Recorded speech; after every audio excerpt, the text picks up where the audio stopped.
If you're in a healthy relationship with a man, can you stitch this video and talk about it? I'm stuck in the algorithm. Hey girl, thank you so much for starting this on the algorithm on the TikTok because it's something that's definitely needed. Something that I love to talk about is relationships. That's one reason why I became a relationship coach. And I love to see women like yourself asking the questions and learning and growing and really diving deep into what it means to be in a healthy relationship. Because you're right, it isn't seen as much as unhealthy relationships. Everybody is out here doing what they want to do, spilling out all the bad stuff that we don't need to ingest, whether we're married or we're single. So I thank you so much for doing that. So, yes, as far as myself, I've been married for 7 years to my husband. And when I say that, for me, it was a season in my life where, before I met him, where I was just giving up. I was giving up on dating. I was giving up on if this marriage thing was for me. I was giving up on the prospect that God had somebody for me after I thought I did everything that I needed to do. I felt like I was working clockwork, from Bible reading to scriptures to listening to sermons to going to conferences, all these things. Yet here I'm still single and I'm still not meeting the guy that I thought you have for me. God, where is he? And it was a point to where I was on dating apps and I decided to go away for Christmas break with my parents back at home. And I said, I'm done. I'm giving up on dating sites.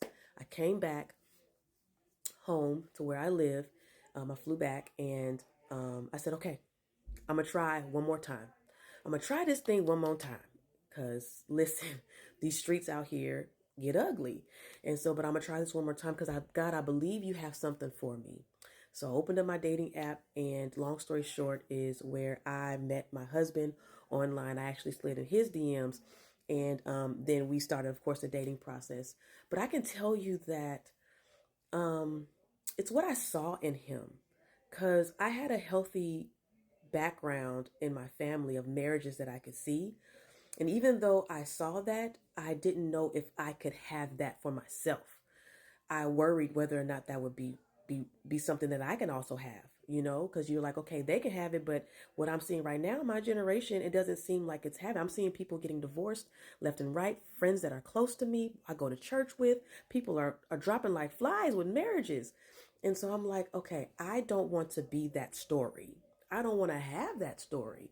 So I was looking for someone to build a new story for us, for the kingdom, for to live um, purposefully together. And by far, he has met every single thing that I've ever needed, wanted. When God did exceedingly and abundantly, he did, okay? And so some of the things that we do and that I've noticed about us in our relationship is we communicate. And I know oftentimes that's so broad.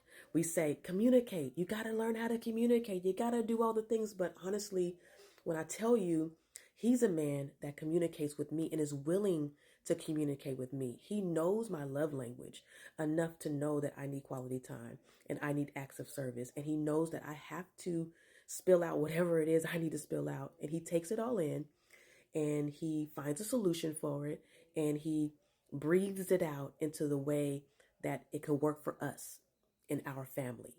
And when I see him working behind the scenes mentally, physically, emotionally, on all the matters of our household, all the matters of things that are going on, protecting us, providing for us, all of those things, I'm like, God, you gave me the dream. You gave me someone that I truly asked for.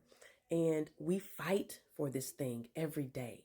We fight for this thing. There's definitely times in our marriage where I come with conflict and frustration with what he's done or whatever it is, but I know there's certain things about myself that I have to come to grips with. I have to learn more about me. We mirror each other. And so before I snap at him, before I get mad at him, before I go off on him, before I want to grab a pot and go I have to look within myself. I have to go shut the door. I have to go in my worship station. I need to go pray. I need to go ask God for help. And then I'm able to come back and talk to him in a healthy manner. We're able to discuss that thing that we've been going through. We're able to pray through it. We're able to get through it. We're able to talk through it, right? And I can't say that for a lot of other people that do that you can find someone to do that with. And I can tell you, we practiced that early on in our dating season, and it flowed over into our marriage. So it's helped us greatly, what we do, how we operate.